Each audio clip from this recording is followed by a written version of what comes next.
Fala galera, me chamo Jonathan Fernandes, está na plataforma de número 291. Estamos aí chegando àquela marca gostosa de 300 episódios. Muita gente boa já passou por aqui, muita gente boa já voltou aqui várias vezes. Giovanni Calegari é um exemplo disso, Pedro Roy, Pedro Chatati, Rafael Barbosa, enfim, são os nomes mais famosos que vem na minha cabeça agora. Mas, e coincidentemente, esses 4 nomes que eu falei, acreanos, né? Pessoal que diz que não conhece nenhum acreano, já citei 4 para você seguir aí. Estou aqui com Giancarlo Marques, meu mais recente amigo. Mais recente não, que depois dele eu fiz outros amigos, mas o mais recente amigo que eu mais tenho contato recentemente, né? Quase que semanalmente a gente tá trocando ideia. Um cara que eu tenho um carinho enorme e um respeito enorme e um agradecimento enorme que eu vou falar pra ele aqui no podcast. Já tive a honra de falar por cima, mas eu vou falar aqui pra ele também durante o programa. Mas meu amigo, pra quem não te conhece, se é presente, fale quem você é e mais uma vez obrigado por estar aqui. Pô, Jonathan, obrigado, cara, valeu mesmo. Prazer, de verdade mesmo. Esse é meio clichê, né? Falar assim, pô, é um prazer estar aqui, mas é mesmo, é de verdade, de coração. Senti muito honrado com o convite, na verdade. Pra quem não me conhece, eu chamo Jean. Pra quem me conhece também, chamo Jean. Sou publicitário, né? Por formação, publicitário, hoje trabalhando como filmmaker, e uma atividade que se tornou uma atividade paralela, sem remuneração, né? Me tornei um teólogo, né? Fiz uma graduação em teologia, depois fiz uma pós-graduação, mais recentemente em teologia e implantação de igreja, lá pelo CTPI. Então, sempre gostei do assunto de teologia, né? Me envolvo desde a adolescência aí, né? No ramo da teologia. Aquele senso de missão me moveu nessa direção. Então, nunca teve nada a ver com ser um pastor profissional, mas com a paixão por entender a escritura, por ajudar as pessoas a entenderem a escritura, né? Isso que me moveu nessa direção. Então, eu costumo dizer que não sou um pastor classicamente falando, né, da forma como as pessoas entendem um pastor, como uma pessoa profissional que dedica a sua vida àquilo, mas como um tipo de responsabilidade, sabe? Cara, eu preciso falar, eu preciso conhecer a Deus e fazê-lo conhecido. Isso me parece uma missão que deveria ser de todo crente, né? E ela me move nessa direção da teologia e por conta disso eu acabei continuo estudando sempre, né, e aprendendo muito sobre esse assunto. Da hora. Eu sou um teólogo de quinta, né? Como o próprio nome do podcast já sugere. Se você é de quinta, eu sou de sexta, então. Pronto. Teólogo de quinta, eu comecei a cursar também teologia em 2018, mas nunca terminei. Sempre vou e volto, mas gosto muito de estudar também. Hoje menos, mas já gostei mais. Já tive aquela fase de calvinista que acabou de sair da jaula, raptão pra caramba. É um perigo isso aí. É um perigo. Mas hoje já sou um cara mais tranquilo, mas hoje eu consigo dizer, não sei, para muitas coisas que antigamente eu dizia com uma certa, sabe, com a certeza, com convicção e tudo mais. Jean, vamos lá, mano. O Plataforma é um programa que eu criei para ouvir histórias, né? Ele tem esse nome, envelheceu mal esse nome, né? Porque hoje Plataforma tá ligado a bets, a muitas coisas por aí que não é a proposta do Plataforma, mas quando eu criei esse nome, a primeira metáfora que veio na cabeça foi mesa, né? Tipo, numa mesa é uma plataforma que a gente troca refeição, troca ideia, conversa, seja mesa de bar, seja mesa da sua casa. Eu sou um cara bastante curioso também e eu gosto de ouvir a história das pessoas. Eu queria ouvir um pouco da tua, né? Onde nasceu, como é que foi a adolescência, como é que foi a conversão, né? Você já nasceu um cristão e tudo mais. E na medida que você for contando, né, a gente vai se aprofundando, beleza? Pô, que massa, que legal. Cara, eu posso começar falando do meu nascimento. Vou bem para trás. Eu nasci em 79. A minha mãe, como muitas mulheres, né, não podia ter filhos, mas eu nasci rápido, né, eu nasci após 1 ano de casamento dos meus pais, então não demorou muito, né, pra quem não podia ter filho até que foi rápido. Sim. Porém, quando eu nasci com o cordão umbilical preso no pescoço, e isso é muito comum acontecer, né, inclusive a Raquel que participa conosco lá na igreja presente, ela é doula, né? Então ela fala que isso é algo que acontece costumeiramente, assim. Mas o que ocorreu é que eu tava com o cordão preso no pescoço e quando eu nasci totalmente roxo já, asfixiado, e já fui direto levado pra UTI, pra receber oxigênio e tal. O meu irmão, quando nasceu, foi pro colo da minha mãe, né?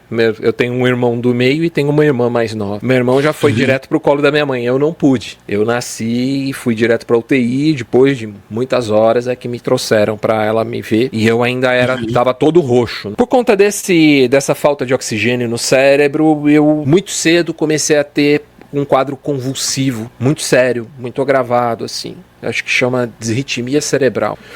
Se eu tivesse passado mais tempo, se isso tivesse se agravado mais, poderia se tornar uma paralisia cerebral. Mas não chegou nesse ponto, chegou a uma disritmia cerebral. Tinha, né, suas dificuldades também. Eu tinha muita dificuldade de coordenação motora. Até hoje não tenho uma coordenação motora formidável, assim, incrível. Eu nunca fui um atleta, um cara, joga bola pra caramba, não. Eu sempre me aventurei em esportes que eram menos populares, porque ali eu conseguia me dedicar mais e chegar num nível médio. Mas quando por exemplo, futebol, que tem muita gente jogando, cara, é muito fácil achar um craque. Aí ele vai te destruir, né? Então eu joguei basquete muito tempo, joguei vôlei muito tempo, enfim. Mas quando eu era pequeno, tinha esses quadros de convulsão, com um bebezinho ainda, meus pais não tinham nem o que fazer, aguardavam passar, oravam, choravam, né? Então fui diagnosticado com esse quadro e comecei a ser medicado muito cedo com um medicamento forte chamado Tegretol. Era 200 miligramas, eu me lembro. Quando eu fiz 6 anos, meu pai, músico, né? Ele comprou um violão pra mim, porque eu queria muito fazer igual a ele, né? Tocar. Sim. E quando meu pai me comprou esse violão, eu cheguei pra contar na próxima consulta, né? Com o neuro. Eu contei pro neuro que eu tinha ganhado um violão. Sempre fui muito falante. Minha mãe fala que com 1 ano eu conversava, falava. Eu acredito porque a minha filha é exatamente igual. Quando ela era bebezinha, conversava com todo mundo. E aí, eu contando, né, pro médico, todo feliz que tinha ganhado um violão. O médico pediu pra eu sair da sala um pouquinho, que ele queria falar com a minha mãe. E eu vi o que ele falou pra minha mãe. Ele falou assim, não faça isso com o menino. O quadro dele é grave, ele não tem condição nenhuma de aprender um instrumento musical, de desenvolver a coordenação motora que precisa para tocar um instrumento. E aquilo, assim, me decepcionou, mas o meu negócio era fazer bagunça com o violão, ficar batendo, né? Nem entendia muito bem o que era aquilo. Passou. Depois, bem mais pra frente, já beirando os 10 anos de idade aí, eu uma vez estava na maca, a gente fazia eletroencefalograma a cada 6 meses para monitorar, né, como estava o acompanhamento, a medicação, o tratamento e tudo mais. E eu deitei na maca para fazer o eletro e me incomodava muito a massinha que colocava no cabelo para prender os eletrodos, né? E aí eu orei, eu pedi a Deus, falei, Jesus, me cura, eu não gosto disso aqui, não quero mais isso aqui, enfim, oração infantil. E quando a gente minha mãe saiu pra lavar meu cabelo, saiu comigo pra lavar o cabelo, enquanto o médico olhava ali os papéis, né, o eletro, resultado do eletro. E aí eu contei pra minha mãe, falei, mãe, Jesus me curou hoje. Aí ela ficou triste, né, chorou junto, assim. Não sei se ela chorou porque ela tava falando, nossa, que fé incrível desse menino, ou se ela falou, coitado, né? Vai se decepcionar. E quando a gente voltou pra sala, de fato, o resultado não tinha nada. Não tinha uma progressão, como é comum acontecer com o tratamento, mas simplesmente era como se eu nunca tivesse tido aquele problema. E aí o médico alertou disso, ele falou, olha, pode ser um problema da máquina, pode ser um falso diagnóstico, pode ser um monte de coisa. A gente vai refazer o exame depois, daqui a 6 meses, dentro do calendário que já está previsto. Se ele der o mesmo resultado de novo, a gente começa a tirar a medicação. Uma coisa que me incomodava muito é que esse remédio, o Tegretol, me deixava meio lesado, sabe? Eu gostava muito de andar de bicicleta e ele atrasava até o meu reflexo, assim, meu tempo de reação, sabe? Então era um negócio que me realmente incomodava. Me dava sono? Ou só deixava lento? Deixava lento. E eu sempre fui uma criança hiperativa, né? Muito disposta, assim, mas o Tegretol era um remédio que me derrubava. O tempo de reação era lento, o raciocínio ficava lento, né? E aí fiz o novo exame, de fato não deu nada e a gente suprimiu a medicação. Primeiro você vai fazendo o que chama de desmame, né? Então toma primeiro meio comprimido, depois 1/4 de comprimido e depois encerra de vez, né, a medicação. E é algo que me marcou assim na vida, no início da minha vida, em especial com relação à fé, sabe? Me marcou no sentido de uma fé singela, simples, né? Eu já estive em muitas desses eventos de curas, milagres e tudo mais, né? Mas não foi nesse lugar que Jesus me visitou e que me curou, né? Foi numa oração de uma criança que estava incomodada com a massinha no cabelo. Nem era um motivo tão nobre assim, né? Não era uma coisa assim, nossa, né? Se Jesus me curar, eu vou proclamar o nome dele entre as nações. Não, nem tinha noção o que era isso. Pra mim, a massinha no cabelo estava incomodando e eu pedi pra Jesus. E ele me curou. Eu acho que eu faço questão de contar essa história porque ela talvez ela ilustra muito bem a forma como eu penso a teologia. Tem uma frase do Lewis, muito famosa, que é: tudo que não é eterno é eternamente inútil, né? E eu costumo fazer uma paráfrase disso, que eu digo que tudo que não é prático é praticamente inútil. Uma teologia que não se converte em teologia prática, uma teologia teórica, por mais correta que ela esteja, eu não estou tirando o sentido dela existir ou a precisão, né? A precisão no sentido de ser assertiva, né? Ela pode ser precisa, assertiva, a interpretação correta.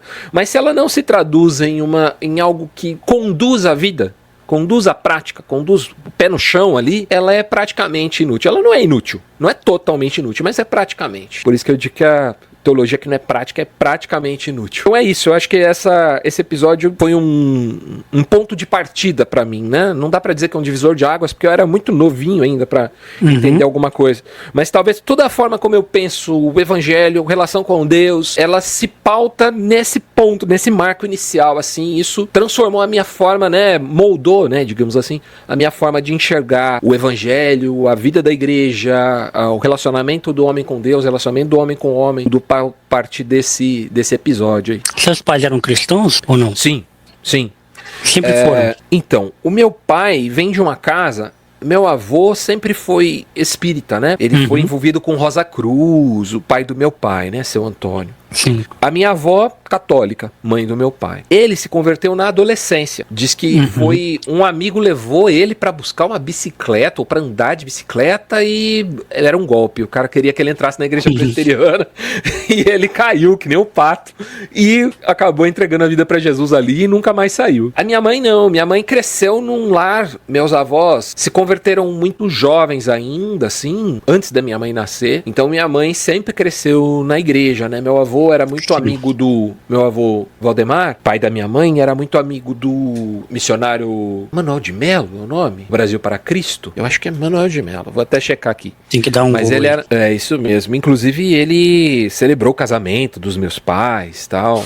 Tem uma proximidade, assim. Então, o meu avô sempre foi muito envolvido com a igreja e minha mãe cresceu nesse ambiente, né? Mas quando eu nasci, eu fui a primeira criança dentro de uma plantação de igreja. Meus pais estavam iniciando uma igreja e eu fui a primeira criança nascida nesse contexto, que era uma igreja formada por jovens, né? Então eu fui o primeiro nascido ali. Então respirava esse ambiente, né? Essa cena de uma igreja de jovens muito apaixonados que queriam fazer aquilo acontecer, enfim, servir a Deus, né? Então isso sempre me moveu muito, né? Sempre permeou as nossas relações em casa, assim. Eu me lembro que a minha mãe sempre conta isso, né? Eu não me lembro exatamente do episódio, mas eu me lembro dela contando que eu entreguei a minha vida pra Jesus com 6 anos. Chamei minha mãe e falei, eu preciso entregar a minha vida pra Jesus. E aí ela falou, tá bom então vamos lá. Né? E a gente era de uma tradição credo-batista, né? Então, pra mim isso foi eu queria me batizar muito rápido, muito cedo. Eu era maluco pra me batizar logo. E eles, não, calma, você tem que ser adulto, você tem que ser maduro. Até que eles falaram que eu tinha que completar 12 anos pra me batizar. Tá bom, daí espera completar 12 anos. Quando eu fiz 12 anos, eu pulei numa piscina e quebrei o pé. Eu tava com o pé engessado, mas o batismo que ia ter naquele ano era aquele. A gente botou uma sacola, prendeu com fita crepe e eu batizei com o pé quebrado mesmo, porque eu não ia esperar mais um ano pra batizar, não, porque o batismo era, sei lá, só no verão, né, que eles faziam, questão do clima e tal, mas é engraçado isso. Era muito desejoso de viver aquilo, de participar da ceia, que na época era naquele contexto, né, naquela igreja era uma questão, né, só participava da ceia quem fosse batizado, e eu não me conformava de não participar, porque pra mim aquilo tava muito claro, aquilo tudo tava muito claro.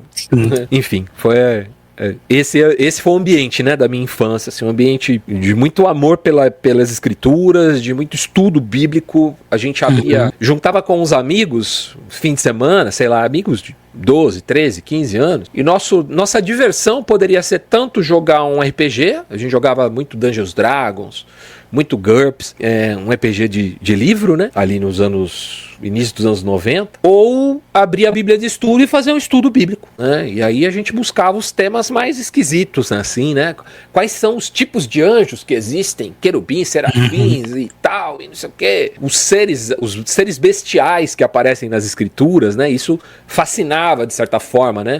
E aí a gente gostava de buscar essas essas questões.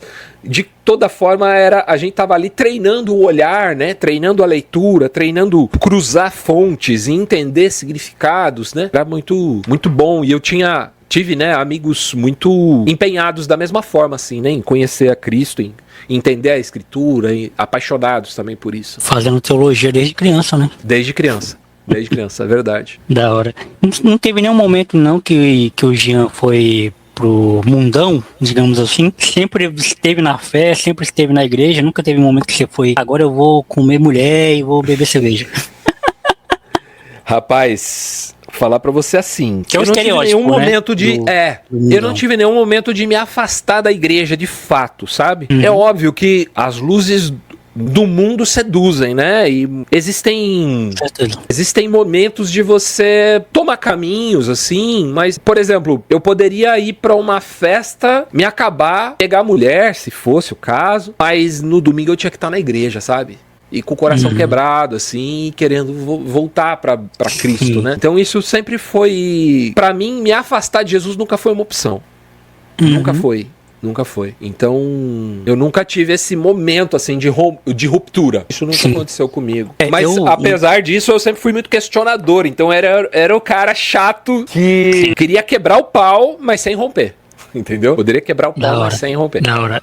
Eu nasci e cresci em um lar muito religioso. Minha avó era meio que espírita.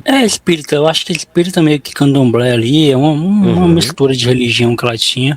Cheguei a participar de rituais junto com minha mãe e minha avó, ela era médium, né? Ela recebia espírito. Então, isso pra mim era muito normal, assim, era muito comum. E aí, engraçado, né? Eu falo isso agora depois de adulto. Eu nunca fui uma pessoa de ter medo dessas coisas, assim. Eu tinha medo e tenho até hoje de ver. Eu não quero ver nada, né? Tipo assim, quando tem um amigo meu que vê coisa, eu não quero ver nada, não quero ver bicho, não quero ver espírito, não quero ver demônio, não quero ver nada. Fica longe de mim, entendeu? Mas eu não acredito, assim, nessas coisas, né? Como as pessoas que dizem ver. Não duvido de quem vê também. Mas eu não sou que nem Tomé, não, que precisa ver pra crer. Eu creio, mas eu não quero ver.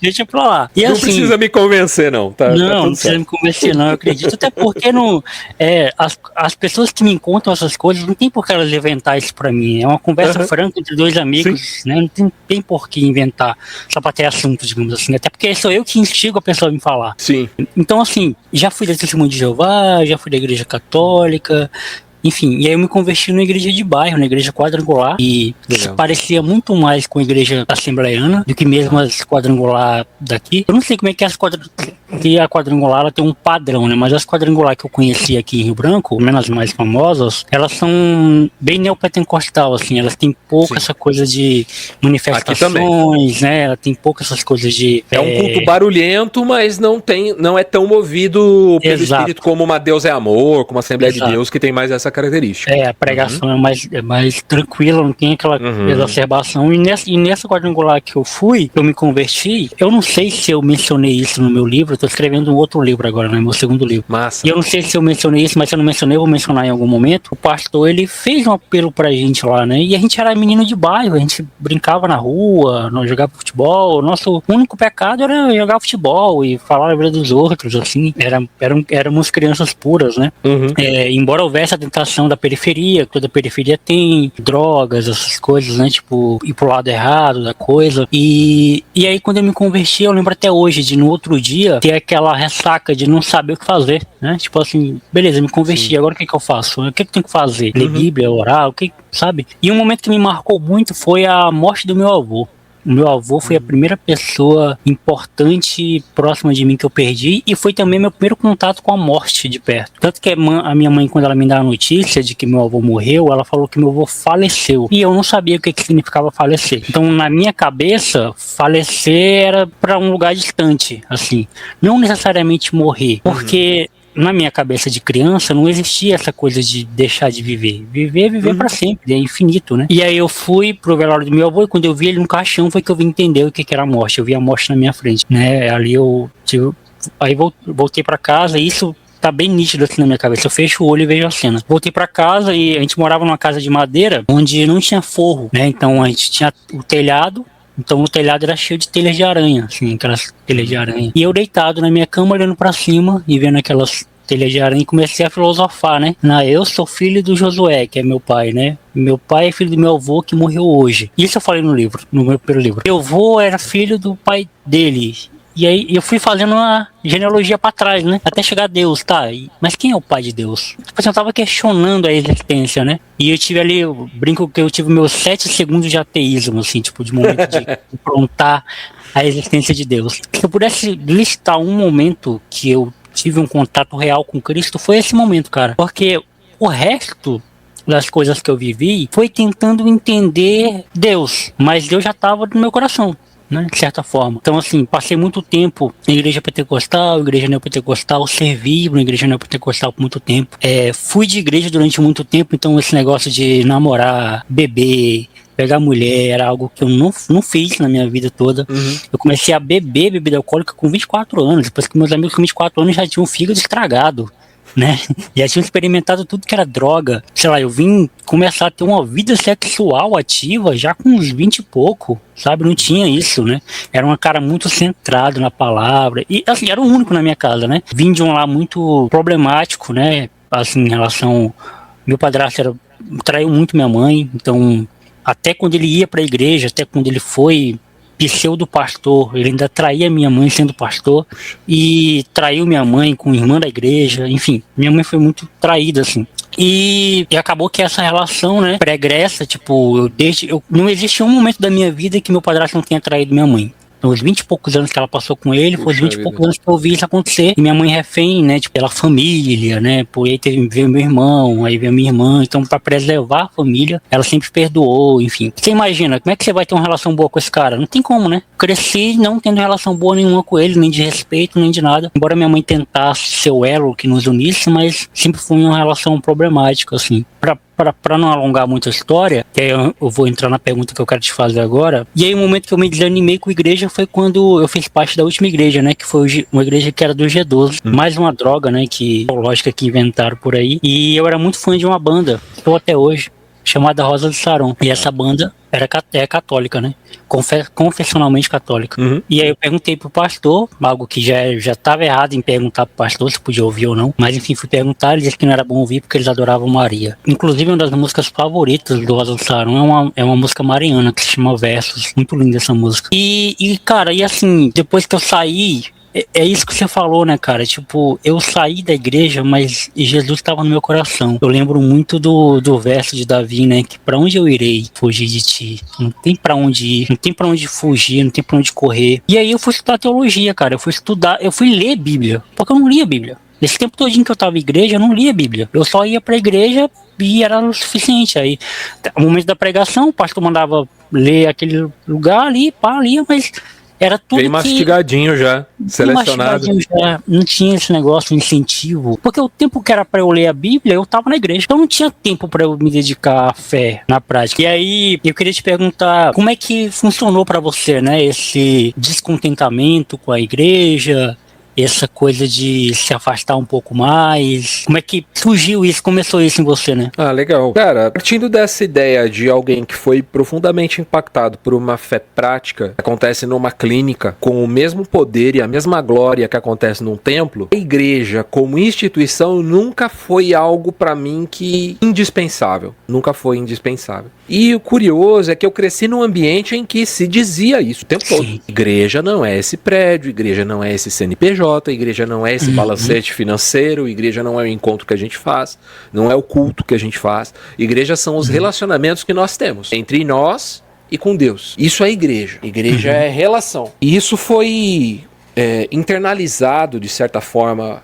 ao longo de toda a minha vida, né? Apesar disso, eu sempre fui muito envolvido no serviço da instituição. Então, sei lá, eu comecei a tocar na igreja com 16 anos e fiquei até os 40 e tantos anos servindo na mesma igreja, tocando na mesma igreja, toda semana. Fora a semana que eu tava viajando, alguma coisa assim. E teve um período de 1 ano e meio que eu passei numa outra cidade e lá eu servia também a igreja local da mesma forma. Porém, esse serviço na igreja, e quando eu deixei esse ambiente institucional, isso não me fez falta e isso me surpreendeu, o fato de não fazer falta. Porque eu achava que o dia que eu ficasse sem isso, eu ia ficar sem chão. Não foi o que aconteceu. Talvez porque isso foi construído ao longo da vida toda, né? Não sei se você tem contato com... Tem um grupo de pastores, amigos, né? Que se suportam, assim, mutuamente, que são ligados a um pastor, na verdade ele é australiano, mas mora na Argentina, chamado Jorge Rimitian. A filha dele escreveu a biografia do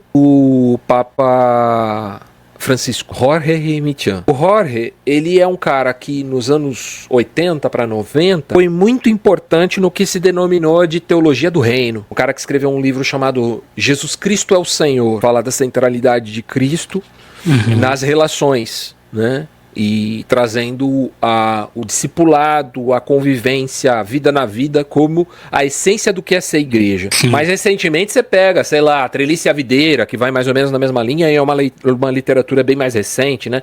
Cartas à Igreja, do Francis Chan, são livros de 5 anos, 6 anos pra cá. Né? Mas o Jorge já falava disso lá nos anos 80, e ele influenciou profundamente a comunidade em que era essa igreja que meus pais plantaram, né? Que foi a comunidade onde eu nasci e cresci. Então, para mim, isso estava muito cristalino, assim, né? A questão das relações serem de fato a igreja. Então, talvez por isso eu senti menos esse afastamento. E como é que esse afastamento se deu?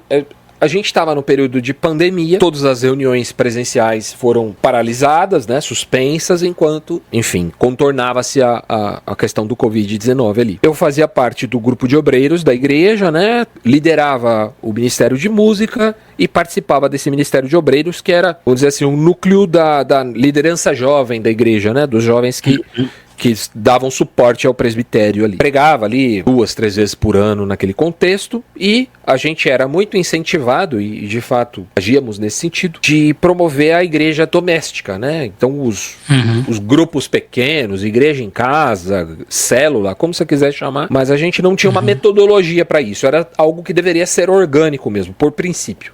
Junta as pessoas com quem você tem relacionamento, estuda a Bíblia, ora um pelo outro, faz, né? E como a gente tinha sido muito educado a fazer dessa forma, a gente empenhava muito em produzir isso aí. Na época da pandemia, eu tinha um grupo desse. A gente se reunia e, por conta da pandemia, a gente começou a reunir online. E aí, uma vez reunindo online, a gente tinha essa reunião começou a atrair pessoas de outras cidades, porque era meio da pandemia, as pessoas não conseguiam congregar nas suas comunidades locais, e algumas delas não estavam tendo esse tipo de atividade, né? Outras estavam de fato decepcionadas com suas comunidades locais, principalmente por conta da posicionamento político, né? Alinhamento político dos seus pastores, tal. Muita gente estava muito chateada com os rumos, as decisões políticas na conduta da pandemia, e sentiam falta de alguém que, cara, ninguém tá vendo isso, só eu tô vendo, e acho que isso atraiu algumas pessoas para perto da gente. Paralelamente, no nosso grupo de obreiros, o que estava acontecendo? Uma discordância. Eu entendia que nós tínhamos que respeitar toda a orientação da Organização Mundial de Saúde, não retornar com reuniões presenciais tão já, não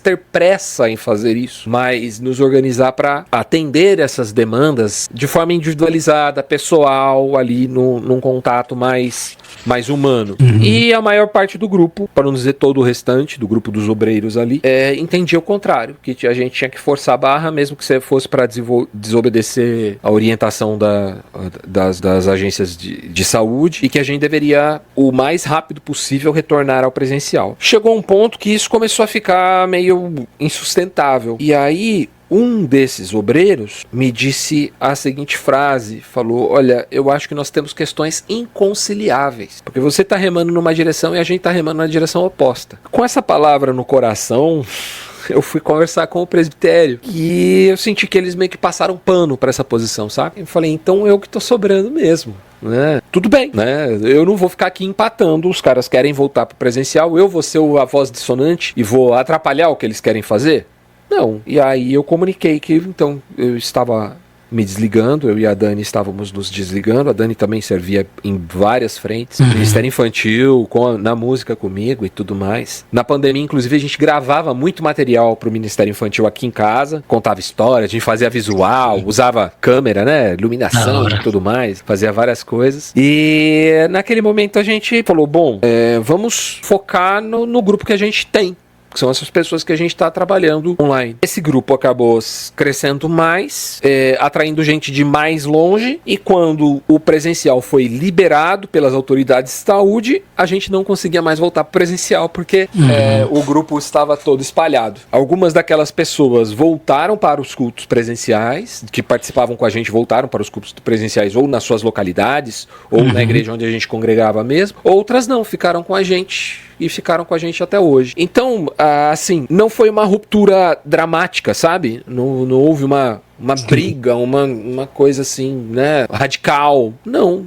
Fez todo sentido no nosso coração, o meu e da Dani, com aquilo que a gente tinha ouvido, aprendido, estudado e compreendido ao longo de toda a nossa trajetória na igreja. De priorizar os relacionamentos e o ensino no dia a dia, né? Um ensino muito prático, muito baseado no exemplo, muito baseado nas vivências junto. Aquela história de comer 1 quilo de sal, né? Mais ou menos por aí, assim. Foi isso que nos conduziu para esse cenário que a gente está hoje. É de uma comunidade 100% virtual, né? Sim. Mas com relacionamentos muito reais. É por isso que a gente chama de igreja presente. A gente chama de igreja presente não porque a gente queria dar um nome, né? Uma vaidade. Mas a gente queria que a igreja, primeiro, estivesse vivendo o tempo presente, vivendo a realidade atual, né, do mundo. Uma igreja que, como dizia, eu não me lembro agora que autor que diz que o pastor tem que ter a Bíblia debaixo do braço, o jornal debaixo do outro braço. Jornal já ficou um negócio meio demodê, né? Mas é mais ou menos isso, é uma igreja conectada com o tempo, né? Ao mesmo tempo, é uma igreja que marca presença, então se a disputa ali atrás era para voltar ou não para o presencial, eu não estou tão preocupado assim em ser presencial, mas estou muito preocupado em ser presente. Presente no sentido de participar da dor do outro, de me envolver com a alegria do outro, de saber quem são os pais, os filhos, os irmãos, né? Ser presente, muito mais do que ser presencial. Eu olho para as cartas paulinas, por exemplo, eu vejo o apóstolo extremamente presente, apesar dele estar remoto. Ele está de dentro da cadeia sendo presente na vida da comunidade. Então eu creio que isso é possível, ser presente mesmo que não seja presencial. E ser presente no sentido de ser dádiva, que eu acho que esse talvez seja o que a gente mais se desligou ao longo do tempo. Porque uma igreja se instala num bairro, raramente ela tem a ideia de como é que eu vou servir esse bairro. Eu tenho um prédio que fica parado lá a semana toda, trancado, mas eu não abro para nenhuma atividade que o bairro possa precisar. Isso é muito comum. Não estou dizendo que toda igreja é assim, mas é muito comum que a igreja não se preocupe em ser uma dádiva para aquela comunidade, para aquele lugar, né? E eu acho que a gente precisa se envolver nas questões que tocam o coração das pessoas e ser um presente, né? Uma dádiva. Até porque, né? Nós repetimos tantas vezes o evangelho da graça, que significa o quê? O evangelho do presente, da dádiva, né? Graça é favor imerecido, né? Na definição clássica. Então é o evangelho do presente. A igreja talvez tenha se esquecido de ser essa dádiva, né? E eu acho que a gente tem essa preocupação em ser uma dádiva onde a gente tá. Então, eu moro no bairro tal, tá? Como é que eu posso servir aqui, abençoar as pessoas aqui? Será que é abrindo uma porta de pregação ou será que é ajudando a senhorinha da esquina a carregar a compra? Tem muitas formas que eu posso servir, que eu posso ser um presente. Como é que eu vou impactar, né, esse mundo aqui, essa realidade em que eu estou inserido, né? Onde nós estamos é porque Deus nos plantou ali, né? E eu creio que é algo que a gente precisa, talvez, atentar mais, né? Jesus disse aos seus discípulos, vocês são a luz do mundo, assim, a luz de vocês brilhe diante dos homens para que eles vejam as suas boas obras e glorifiquem o Pai que está no céu. Então, quando nós somos esse presente, Deus é glorificado, né? Da hora, mano. Muito bonito isso aí, Jean. Cara, e aí, já que a gente tá trazendo esse paralelo, né, de como foi a sua experiência e a minha, depois que eu saí dessa última igreja, né, que era G12 e tudo mais, eu fiquei com esse desejo ardente no meu coração ainda de estudar teologia, enfim. Foi aí que eu entrei na Charles Spurgeon, né? a escola Charles Spurgeon para estudar teologia reformada. E aí conheci o calvinismo, na verdade eu conheci o calvinismo através dos dois líderes de teologia, o Iago e do Felipe na época, né? Que legal. Felipe que fazia com o Iago. Nunca tinha ouvido falar em calvinismo, nem arminianismo também. Nunca tinha ouvido falar nenhuma dessas duas coisas. Nunca tinha ouvido falar em um monte de coisa que eu comecei a ouvir, né, nessa época. Não culpo os meus pastores, porque a maioria eram, né, pessoas que não tinham um letramento realmente. A maioria tinha que trabalhar CLT e pregar à noite, então longe de mim ter esse cara que vai julgar essas pessoas. Mas eu fui estudar, cara, e aí me reuni com mais 3 amigos da época. O Marcos, a Cristina, que levei ela pra Igreja Presente também, que fez parte comigo durante um bom tempo, e a Karina, que era uma amiga nossa também. Nós 4 nos reunimos na Biblioteca Pública da cidade. Foi o nosso primeiro encontro para orar e ler Bíblia, simplesmente isso, né? As pessoas têm muito uma visão de que todo mundo que sai da igreja quer se rebelar, quer criar a própria igreja. Cara, os casos que eu conheço de pessoas que saíram foi porque é a mesma coisa que você falou, não eram ouvidas mais, não se encaixavam mais ali. E aí isso não serve só para igreja não, qualquer lugar que você não é bem-vindo, que você não tem voz, você vai querer sair. Né? Você não vai querer ficar num lugar que você não é bem-vindo, não é aceito, que você não é respeitado, enfim. E aí esse projeto durou por 10 anos, né?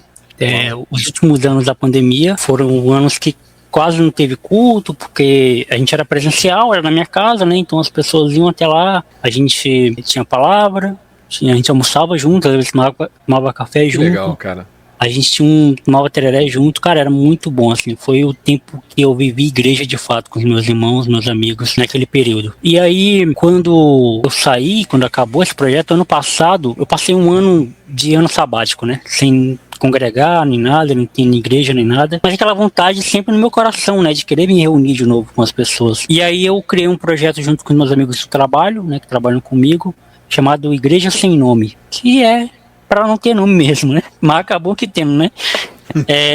E aí eu comecei a ficar muito incomodado com a forma que a gente estava levando aquele projeto. Estava levando muito como se fosse um grupo psicólogos que ajudavam as pessoas através do aconselhamento. Entendo. Não era igreja, assim, sabe, de fato. Fiquei incomodado com o que a gente vinha falando, vinha conversando e decidi me desligar do projeto, né? Eu era praticamente o frontman ali, mas eu resolvi me desligar do projeto. E aí passei mais alguns meses, eu não vou saber agora datar, e aí eu conheci a Igreja Presente. E aí, cara, como eu te falei, né, devorei todas as pregações que tinham no YouTube, assisti o manifesto mais de uma vez, assisti no Instagram, assisti no YouTube, e aquilo foi meio que uma resposta de Deus pra mim, cara. Foi meio que, olha só como é que a Igreja Presente faz, a mesma coisa que você fazia antes de conhecer a Igreja Presente, se reunir online com pessoas que querem louvar e engrandecer o nome do Senhor, e você tá deixando pra trás essas pessoas, né, e aí a minha ideia era fazer parte da Igreja Presente de forma integral, e Deus me resgatou, cara, enviar essas pessoas, você vai deixar? Você vai abandonar essas pessoas? E aí eu me reuni com o MacGyver, né, com o Bruninho, com o Vinícius, minha esposa também, e mais algumas pessoas também, e falei, cara, eu não posso largar essas pessoas, não posso abandonar. Eu tinha uma rejeição também, por isso que eu passei um ano sem nada, porque eu tinha uma rejeição com essa coisa de igreja online. Pra mim, igreja tinha que ser presencial, pra mim, igreja tinha que ser físico, né? Eu nunca tive problema com o templo em si, porque passei 10 anos congregando na minha casa, na biblioteca pública da cidade, onde estava para se reunir, me reunia. Mas o lance de ser online 100% me incomodava um pouco. E isso mudou também o meu jeito de enxergar a teologia, a fé, de que tem que ser uma fé prática, né, cara? E a fé prática, ela não depende exclusivamente de você estar presente fisicamente em um lugar, né? E aí eu me baseio muito com o meu trabalho. Meu trabalho é home office e funciona. Tá todo mundo na sua casa, tá todo mundo no seu local e funciona. Eu falei, por que a igreja também não pode funcionar? Já que a igreja, diferente do meu trabalho, ela não tem limitação nenhuma de CNPJ, de RH. Ela é orgânica, ela acontece em todo lugar do mundo, não só aqui. Ela acontece no Canadá, no Oriente Médio, na Europa. Então, por que não? Né? Nessa relação online, o que eu sinto muito, e assim, eu tive que pesquisar um pouco, né? Esse momento do início da Igreja Presente coincidiu com a minha pós. Estava fazendo essa pós em implantação de igreja ali no CTPI. E ali o que acontece? O maior desafio que eu enxerguei de cara não eram as relações, era de fato a liturgia. Sim. Como é que a gente celebra virtualmente, remotamente, né? Não virtualmente, né? Porque é muito real, não é nada virtual, né? É bem real mesmo. Como é que a gente faz isso remotamente, à distância, né? Existem alguns experimentos bem antigos, na verdade, né? Porque você, talvez, como você passou por teologia formada, talvez você conheça a Rádio Transmundial. A Rádio Transmundial, que tem Caminhos do Coração, programa do Nelson Bomilcar e tal. A Rádio Transmundial tem cultos online, cultos via rádio, que são transmitidos para o mundo todo. E de vez em quando, eu me encontrei num evento, foi na Ibaviva, um evento promovido pelo Paulinho de Gaspari ali, a Adriana, do Irmãos.com, né? E tinha uma pessoa da Rádio Transmundial ali. E ela estava contando da quantidade de cartas que eles recebem. De gente que vive em comunidade ribeirinha, completamente isolado de tudo, e que o seu culto acontece pelo rádio, na igreja, na Rádio Transmundial. Porque mal tem energia elétrica, sabe? É uma coisa assim, extremamente precária em muitos casos. E aí consegue ligar um radinho de pilha ali e ouvir o culto no domingo e participar desse culto, né? Então não é algo... A igreja, antigamente chamava isso de igreja multisite, né? Igreja espalhada. Na minha infância eu me lembro muito dos cultos do Jimmy Swaggart, né? Que ele pregava também pela televisão e tal. Depois veio R.R. Soares e outros que replicaram o formato, né? Mas isso é muito... Acontece, né? Muito no mundo todo, sempre aconteceu. Essa questão da igreja operando de forma remota, né? Mas o que eu sentia é que tudo parecia muito um show, sabe? Às vezes até o presencial parece um show. Mas o que eu digo é que esses programas de televisão, eles se tornam mais programas de televisão e menos culto. Porque é tudo muito ensaiado, muito, né? Assim, tudo segue um script muito rígido, né? E eu não via como fazer essa liturgia, né? De uma forma mais orgânica, remotamente. E aí eu me lembro que eu ouvi o Marcos Botelho, ali da comunidade da Vila, o Marcos Botelho contando a experiência que ele estava tendo lá, na comunidade da Vila, nos cultos remotos, né? E o Botelho, ele falou, cara, a gente parou de ter período de louvor, a gente passou a ter uma música que ilustra a mensagem. E eu falei, esse é um caminho interessante. Aí eu assumi isso. Até hoje na Igreja Presente é assim, não tem um período de louvor de fato, tem uma música que vai ilustrar a mensagem. Inclusive pode ser de um compositor não cristão. Muitas vezes são músicas que ilustram o tema da mensagem. Fontes variadas, né? A gente já cantou de Lulu Santos, a Ivete Sangalo, Milton Nascimento e Fernandinho, entendeu? Vai assim, passa por tudo. Sim. Então, a gente adotou isso como liturgia. E uma outra questão que o Botelho na época falou também é que ele passou, a partir da pandemia, a envolver as pessoas num diálogo sobre a mensagem. E aí e olha só, o Marcos Botelho é um cara que é professor de hermenêutica, ele é professor de pregação, mas na igreja dele ele não prega da forma que a gente está acostumado. Não é um discurso. Ele vai, traz um pensamento, daí ele vira pra um e fala, e você, o que você acha disso? Me conta aí um episódio na tua vida que você passou por algo semelhante. E ele transformou o culto, a pregação, num podcast. E o Botelho faz podcast há muito tempo também, né? Ele fazia lá o JV na Estrada, lá também, muito tempo atrás. Aí isso me deu um estralo, sabe? Falei, cara, dá pra gente fazer uma liturgia, ela não precisa seguir a forma como é a liturgia clássica de um culto presencial, porque provavelmente também não era a liturgia da igreja lá nos seus primórdios, lá em Atos. Não era. Então, não existia essa liturgia. Talvez houvesse outras liturgias, outras formas de culto, mas não era essa. Então essa não é sacralizada, é só a forma que foi talvez mais adequada talvez eles dançavam na hora do louvor, né? Todo mundo dançava. A gente não sabe. Então, a gente meio que... esse foi um desafio inicial, né? Pensar essa liturgia para o ambiente online. Também não julgo que a nossa é a melhor ou a mais correta. É só a forma que a gente encontrou. Sim. E tá funcionando pra gente, assim. Funciona de uma forma interessante. Tem seus desafios, porque eu trago uma mensagem geralmente de 20 minutos e abro para o pessoal comentar. Sim. E nesses comentários, cara, aparece de tudo. Aparece de tudo. Tanto que a gente parou de publicar os comentários, porque por muito tempo a gente publicava tudo, né? A reunião na íntegra. Só que começou a ter coisas assim, tanto de gente que falava exatamente o oposto do que eu havia pregado, quanto gente que abria o coração e trazia coisas muito pessoais, né? E quanto gente que discordava um do outro e entravam em conflito ali. Então eu falei, bom, talvez não seja bom expor isso, mas eu gosto de manter acontecer isso no culto, porque é uma oportunidade que eu tenho tanto para testar a temperatura. Cara, a mensagem que eu passei chegou, as pessoas entenderam, e muitas vezes, quando eu percebo que não entendeu, eu aproveito aquele momento, de fato, para reforçar. Eu falo, por exemplo, é a pessoa então, como diz o versículo, é B. Eu falo, legal o que você trouxe, porém eu queria reforçar só uma coisa, não é B, a gente está lendo esse versículo errado, é A. Lembra que eu falei na mensagem que tal. Então eu aproveito para já fazer alguma correção de rota, que, por exemplo, num culto púlpito-cêntrico, né, nem existe espaço para você ter esse feedback e conseguir fazer correções de rota, acertar, né, alguma das coisas. Então isso eu ouvi muito do Botelho e pautou a gente assim no formato, né, que eu acho que talvez tenha sido a maior ruptura que a gente fez foi litúrgica, né. No restante é tudo muito parecido com qualquer culto presencial, qualquer igreja presencial. Da hora, mano. Essa palavra é interessante, púlpito-cêntrico, né? Eu acho interessante. Vou adotar essa palavra aí no meu vocabulário.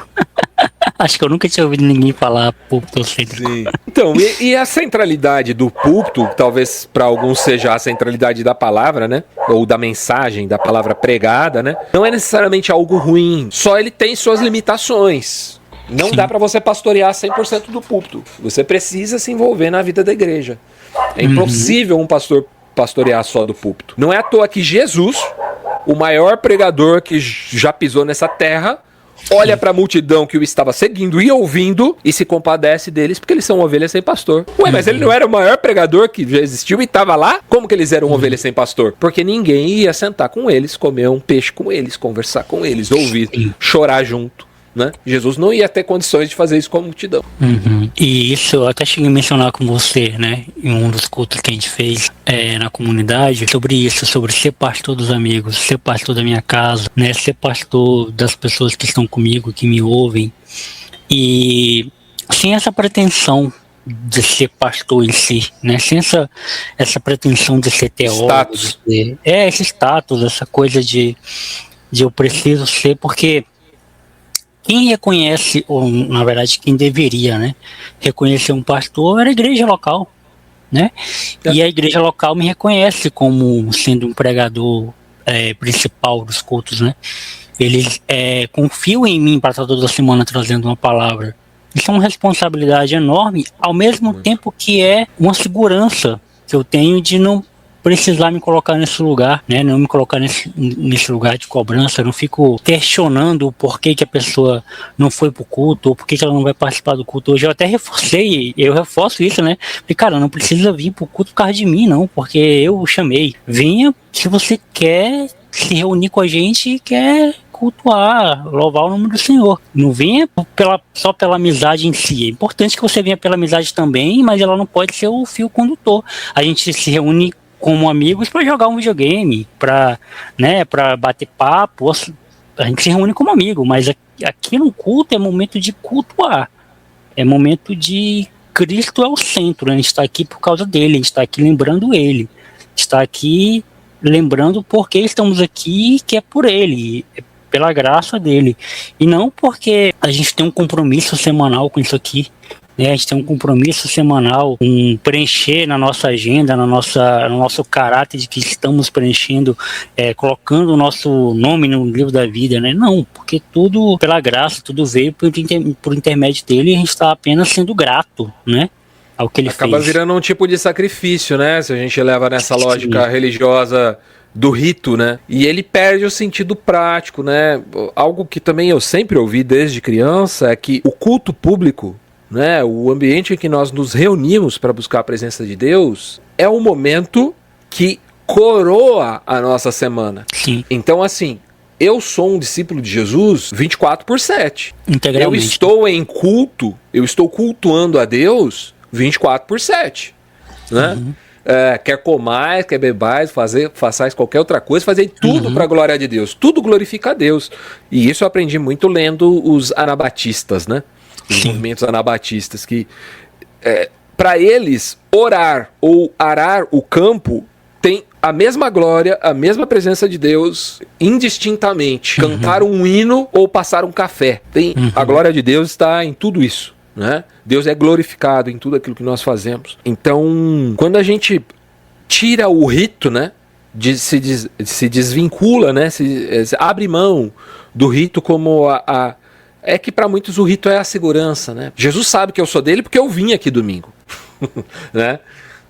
Mas na segunda eu xinguei o porteiro, chutei o cachorro, fechei o cara no trânsito, mas eu vim aqui domingo, né? Então a gente precisa acaba compartimentalizando a vida, né? Eu sou crente, mas não sou trouxa, né? Quantas vezes já ouvimos afirmações desse tipo, né? Sou crente, mas não sou otário. E, na verdade, as pessoas... Até quando você fala de dar outra face, né? Muita gente responde isso. Eu sou crente, mas não sou otário. Ah, mas isso aí, perfeito, só Jesus também. Fala, mas, cara, ele tá ensinando que a gente deve dar a outra face. Ele não tá dizendo que ele dava... Isso estava muito claro que ele dava a outra face. Mas ele ensina que a gente deve fazer assim. E aí, né? Aí, né, a gente tem essa... separação, né, de uma vida secular e de uma vida sagrada, né? O profano e o sagrado, né? Como uma dicotomia, né? E cada vez mais eu acho que a igreja não se sustenta dentro dessa dicotomia. Porque nessa dicotomia a gente se torna mais uma opção de religião, como qualquer outra.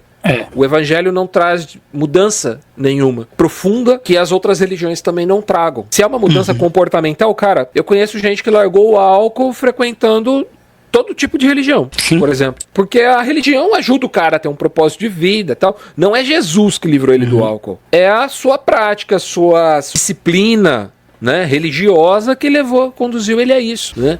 Não que Jesus não possa fazê-lo, também pode fazê-lo, né? Mas o que eu estou dizendo é que às vezes a gente atribui ao evangelho algo que é próprio de qualquer religião, que na verdade não está permeado necessariamente no evangelho. E a gente acaba esquecendo o que é que separa o evangelho de tudo, né? Separa inclusive da própria religião evangélica, né? Tá aí. Que é o quê? É o presente, é a graça.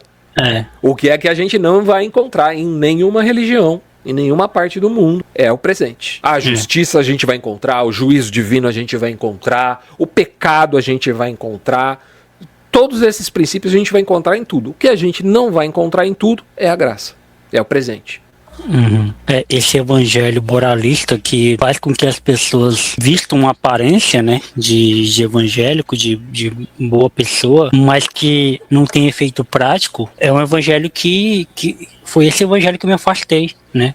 Por exemplo, um evangelho que você não pode ouvir tal música porque tal compositor tinha tal intenção quando fez. E ao mesmo tempo que a irmã que vai pra academia tá errada porque ela tá querendo cuidar do corpo, mas ela tem um corpo bonito. É irônico isso, né? Tipo, porque a beleza para essa galera evangélica, né? Para essa galera que tem esse pensamento, é profano.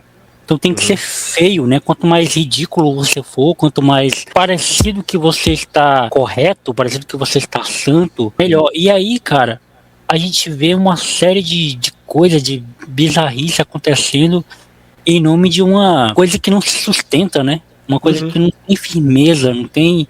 É a mesma coisa de você dar um monte de besteira pro seu filho e querer que ele cresça saudável. Não vai crescer saudável, né? Ele vai crescer com vários problemas de saúde, falta de nutrientes.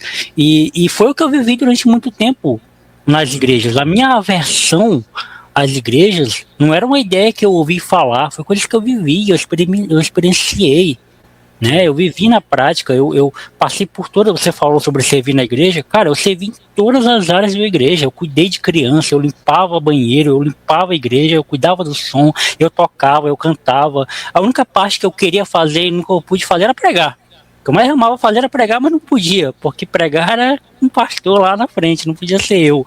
Mas os outros trabalhos braçais eu podia fazer.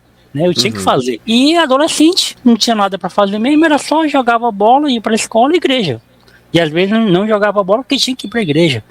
E assim, não venha me dizer que eu não encontrei Jesus ali, que eu não tava ali por Jesus, porque eu tava por Jesus, eu queria Jesus.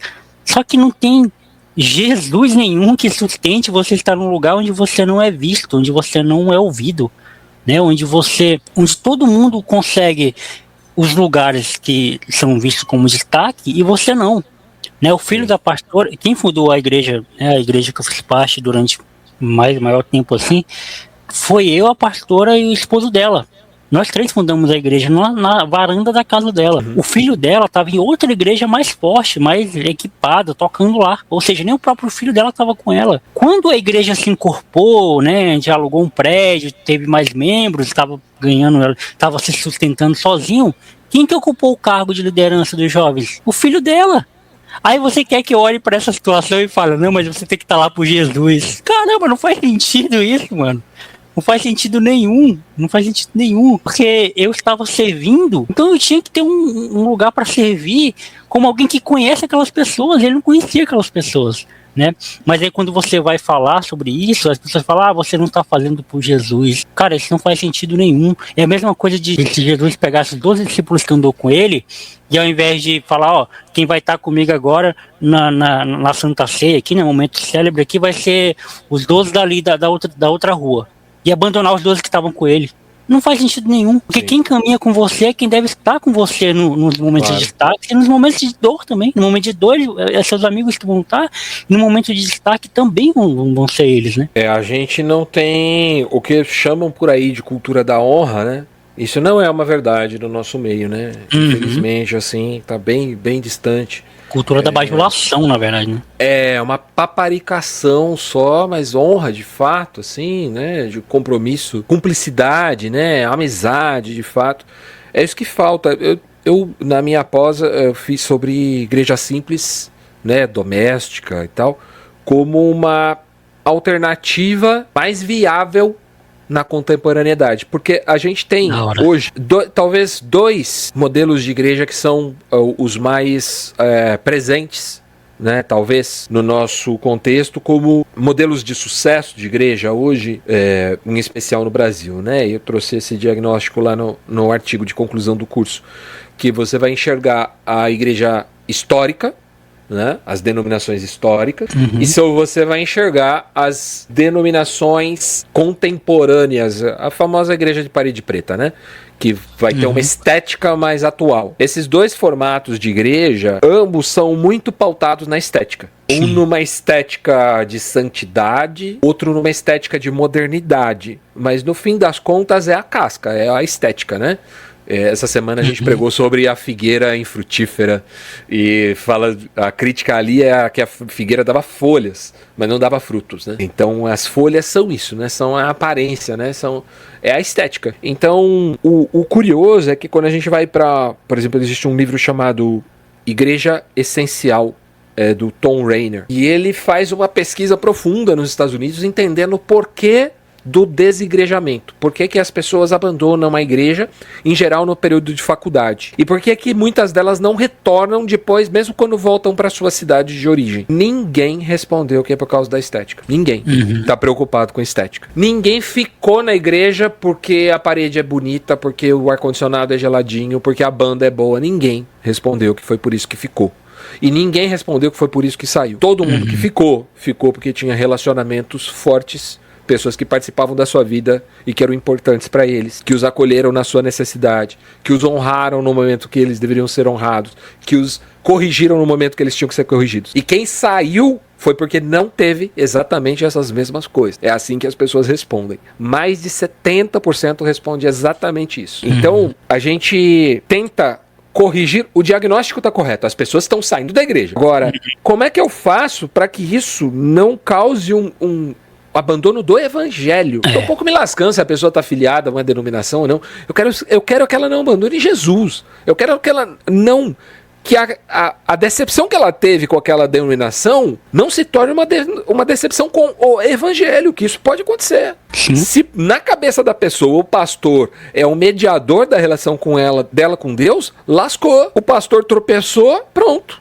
Acabou a relação dela com Deus, né? Então, a gente vive uma crise do ponto de vista estético, porque a gente está procurando no lugar errado. A gente está procurando solução no lugar errado. A gente deveria estar mirando nos relacionamentos. E assim, cara, é só olhar para o evangelho. Como é que Jesus pastoreava? Não precisa ir muito longe, né? Não é uma coisa assim, é uma nova, tipo G12, né? Olha, uma solução mirabolante, uma apostila que você vai pegar e aqui tem, cara, fórmula secreta, né? Cara, a visão, né? A visão, nossa, é uma visão que a gente teve, que Deus deu essa estratégia, ela vai ser incrível. Cara, não cai nessa. É simples, é muito mais orgânico, muito mais simples. A gente não tem uma visão, uma estratégia para formar família, né? A gente conhece uma pessoa, se relaciona, assume um compromisso e forma uma família com aquela pessoa. Exato. E pronto, né? Por que com a igreja é diferente disso, né? É o lance do controle, né? Tem que controlar, né, de certa forma. Tem que dar a cor daquela igreja, tem que dar... Cor, não falo nem no sentido literal da palavra, mas metaforicamente falando, a cor... O tom, né? O tom, a forma. Como que as pessoas vão andar, qual música vão ouvir, como vão se comportar, a blusa que vão usar, vão vestir, e é pouco relacionamento, né? Eu não lembro, assim, de nenhum momento de nenhum pastor, nenhum líder chegar pra mim e perguntar como é que tava na minha casa. Não lembro, assim, de ter essa conversa de nenhum, perguntar como é que era a minha relação com minha mãe, com meu pai, com meu padrasto. Nunca tive. E é triste, eu falo isso com pesar, né? Passei tanto tempo em igreja e nunca tive essa experiência, e não só eu, não sou um caso isolado. Muita gente também nunca teve essa experiência, né? Esse momento de ter realmente relacionamento com as pessoas. Era tudo muito ensaiado, parecia muito plástico, assim, muito...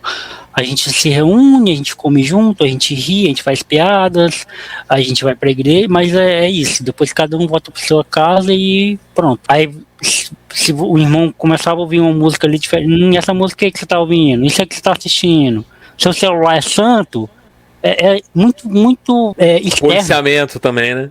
Policiamento, controle, tinha que ter esse controle, cara, tinha que ter esse controle. E pouca vivência de fato, pouca vida de fato, pouco Jesus de fato, assim. E isso sempre me incomodou. Só que como eu não tinha, por isso que eu acho importante estudar, como eu não tinha base teológica, eu não sabia nem como começar a confrontar isso. Mas sempre me incomodava. Me incomodava, por exemplo, o evangelismo. Pegar um monte de panfleto e sair dando para as pessoas para elas irem até o culto. Sendo que eu estava na frente da pessoa, eu podia falar de Jesus para ela naquele momento. Sim. E por que eu não falava? Era porque ela tem que ir lá. Ela não pode ouvir Jesus naquele momento, né? E aí era muito superficial a pregação, o evangelismo, era muito superficial. E me incomodava, mas eu não tinha base para poder confrontar, não tinha base para poder falar. E não podia questionar, né? Não podia falar nada. Tinha que respeitar e ouvir e ficar quieto, né? Cara, eu tive numa reunião, a gente reunia no período, né, que eu tava naquela comunidade, a gente participava de uma reunião de pastores aqui na cidade de Valinhos, é numa igreja menonita, que acontece todo mês, uma reunião de vários pastores de várias denominações, inclusive, assim, que andam em aliança, né? Talvez seja uma das coisas que eu sinto falta, sabe? Aquele grupo era um grupo realmente muito, muito bom, assim, muito diverso, né? Você tinha... de batistas, presbiterianos, menonitas, metodistas, todo mundo ali de mão dada, todo mundo junto. E aí teve um dia que veio participar dessa reunião, é mais ou menos coisa de 300, 400 pastores que se reúnem ali, todo mês. É bastante gente. E aí o pastor que dirigia esse grupo se chama Jamé Nobre. O cara, assim, sou fã, um irmão muito querido, um senhor já muito experiente, de origem assembleiana, com muita bagagem, história de vida incrível. E aí eles trouxeram um pastor estrangeiro que pastoreava o pessoal daquela banda Delirious. Eu não lembro o nome dele. Inclusive eu bati um papo com ele depois dessa reunião, um cara incrível assim. E ele trouxe uma pergunta, cara, que assim... Isso já faz talvez uns 20 anos, mas isso tá na minha cabeça até hoje, assim. Ele fez a seguinte pergunta: se você fosse parar numa ilha deserta, não diretamente pra mim, né? Ele perguntou na pregação. Se você fosse parar numa ilha deserta, você ia sentir falta do culto? Ia. E o que você ia fazer? Você ia talvez juntar umas madeiras, erguer uma parede, colocar uma cruz em cima. Domingo de manhã você ia pra lá, ia cantar. e orar, de abrir uma Bíblia, ler alguns versículos ou falar de cor aqueles versículos. Se chegasse mais uma pessoa, ela ia estar abaixo de você na hierarquia, ela ia te ouvir, por aí vai. Ou seja, o problema que nós temos é que nós sabemos como fazer. A gente tem certeza, a gente não precisa do Espírito Santo para nos guiar em nada. Porque a gente quer é o controle, como você trouxe, né? O que a gente busca é o controle. E o controle, ele é baseado num formato que na nossa cabeça está muito claro, muito consolidado. Quando, na verdade, quando a gente olha para a igreja de Atos, eles não sabiam nada. Não sabiam nada. Quando eles vão escolher quem é o discípulo que vai substituir o Judas, que foi o traidor, eles fazem um sorteio. Olha que coisa doida, né? E aí escolhe, a sorte cai sobre Matias, né? E eles selecionam Matias como o 12º discípulo, o 12º apóstolo. Você percebe que eles estavam completamente entregues a uma direção do Espírito em tudo, porque eles não tinham certeza. Jesus não disse, vocês se reúnem todo domingo, de preferência de manhã, mas se vocês estiverem na América do Sul, pode ser à noite. Domingo à noite é bom. E aí vocês vão fazer assim, primeiro canta, depois... Não existe isso. Né? Lê um salmo. Lê um salmo, né? Tem uma oração de abertura, uma palavra devocional. A palavra do ofertório, né? Tem que ter uma palavra do ofertório. Cara, não tem nada disso. Jesus não os orientou nesse sentido. Então eles estavam completamente entregues a um direcionamento que poderia ser de uma forma para a comunidade se reunir aqui, de outra forma para a comunidade que se reúne ali, né? O Espírito poderia dirigir um pessoal que morava numa cidade praiana a fazer o batismo dentro do mar. E para o outro pessoal que morava numa cidade que a água era escassa, fazer um batismo por aspersão. Isso tem muito mais a ver com um contexto do que com o que é certo e o que é errado. Né? Mas a gente quer defender um formato, né? Defender um padrão, né? E colocar o Espírito Santo numa caixinha para eles dizer o que a gente quer que ele diga, né? Então, cara, essa mensagem me tocou. Eu acho que era Tom Brock o nome do cara. Tenho quase certeza que é Tom Brock. É isso mesmo, Tom Brock. Rapaz, aquilo ecoa no meu coração até hoje, assim, sabe? Que o questionamento que ele faz, né? Se a nossa liturgia, se o nosso culto é para Deus, ele não deveria ser o que a gente quer, né? Ele deveria estar sensível à realidade que nos cerca, sensível ao mover do Espírito, ao soprar do Espírito, né? E prontos a mudar, né? Cara, hoje a gente não vai fazer a reunião assim, vai ser assado e tá tudo bem. Não tá cravado em pedra, né? A nossa liturgia não deveria ser um obstáculo, né? Eu tenho muitas críticas ao autor lá da Igreja com Propósitos, lá, o Rick Warren, mas tem algo lá que ele fala que eu acho muito importante, produtivo, assim, no Igreja com Propósitos mesmo, que ele questiona, ele fala que o culto, que ele defende que o culto público é o lugar para evangelismo, e que o ensino deve acontecer no discipulado. Esse é o modelo deles lá. Mas ele fala que o culto não pode ser um obstáculo, um escândalo, além da cruz. A cruz tem que ser o único escândalo que o não crente vai encontrar na direção de se tornar um crente. O único obstáculo, o único escândalo tem que ser a cruz de Cristo. Então, a gente não deveria colocar empecilhos, né? Parece que é o que a gente mais faz, né? A gente transforma tudo em norma para só a pessoa que for muito certinha ali dentro da nossa caixinha conseguir entrar. E a gente erra, inclusive, quando a gente usa o mundo para isso. Porque o texto nos diz assim: não vos conformeis com o mundo, mas transformai-vos pela renovação do entendimento. Quando eu tenho o mundo, um formato do mundo, e eu tento ser o exato oposto, eu também estou me conformando ao mundo. Se eu caibo dentro do mundo, ou se eu me encaixo exatamente do lado de fora, das duas formas eu estou conformando. Que uma forma tem um formato negativo do bolo que ela vai assar, né? Uma forminha de gelo tem um formato negativo do cubinho de gelo que ela vai produzir. Se o mundo é quem me pauta, mesmo que seja para ser o oposto, eu ainda assim estou me conformando ao mundo. Agora o Evangelho, Paulo escreve ali, né, aos Romanos, transformados pela renovação do entendimento. Ele está nos dizendo que a gente não deveria usar o mundo como pauta. Nem positiva, nem negativa. Eu não tenho nada a ver com o mundo. Eu sou transformado pela renovação do entendimento. Eu sou transformado pela ação sobrenatural do Espírito Santo. Em alguns momentos eu vou estar parecido com o mundo. Em outros eu vou estar completamente diferente do mundo. Porque o mundo não é a minha preocupação. Eu não estou preocupado em ser diferente, nem em ser igual. Né? Meu modelo é outro. Meu modelo é o segundo Adão. É com ele que eu estou preocupado, não com o mundo, né? É uma transcendência, né? Vai para bem mais longe disso, né? Porque você mencionou, né, a questão de às vezes isso é pecado, e esse policiamento e essa preocupação em parecer santo, né? Tudo isso muitas vezes tem a ver com uma negação do mundo. Se o mundo ouve forró, crente não pode ouvir forró.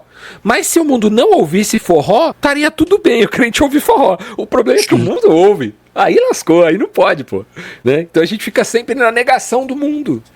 Quando eu era criança, não ser crente era sinônimo de ser católico. Eu era crente. E eu sabia muito bem o preconceito que eu sofria por não ser um católico. Então, a gente gastava saliva tentando evangelizar cristão, católico.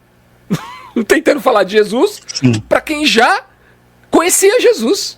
Às vezes mais do que a gente. E era o nosso esforço, era evangelizar os católicos. Era a maior preocupação do evangélico nos anos 90 era essa. Cara, eu só quero que ele esteja parecido comigo. Eu não quero que ele aceite, que ele conheça Jesus. Eu quero que ele conheça o meu Jesus.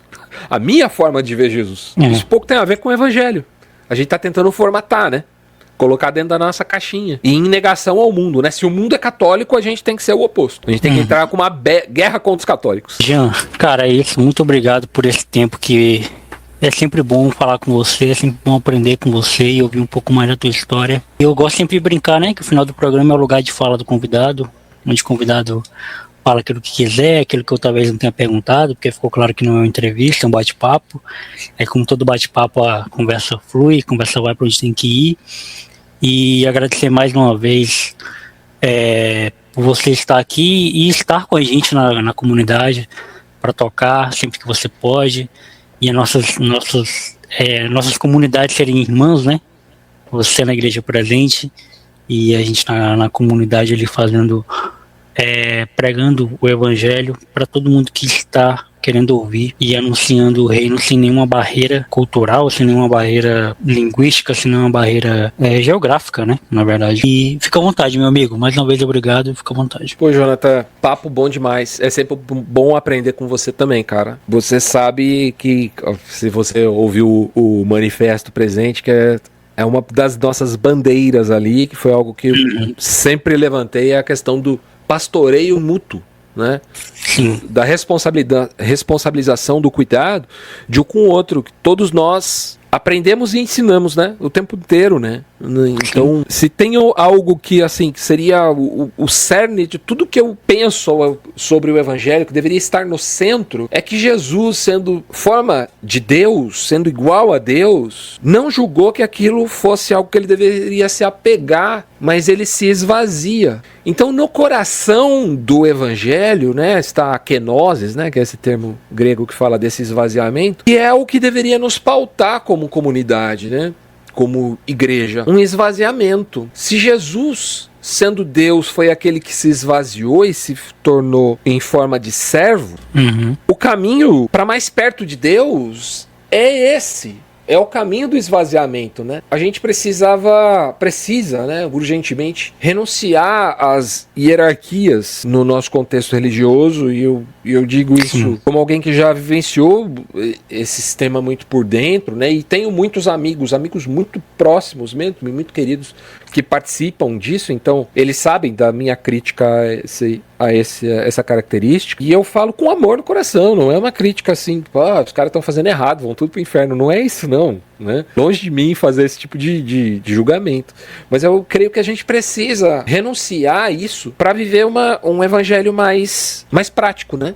E eu creio que de tudo que a gente falou aqui, eu acho que essa talvez seja o sumo, né? A essência, a renúncia eu amo o Francis Chan, e em especial esse livro dele, Cartas à Igreja, porque ele é um cara que já foi pastor de uma mega congregação, talvez com 50, 60 mil pessoas, não me lembro, e abriu mão para trabalhar em igreja doméstica, pastoreando 5, 6 pessoas.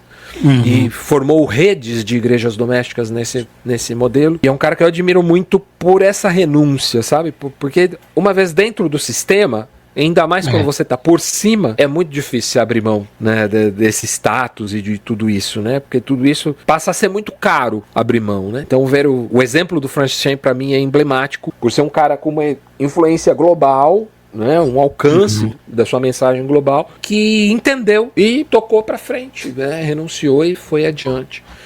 Eu gostaria muito, cara, que isso chegasse em mais gente, e não com um coração rebelde, simplesmente, sabe? De, cara, tá tudo errado, vamos chutar o balde. Não é sobre isso. É sobre entender que o evangelho vai além, né?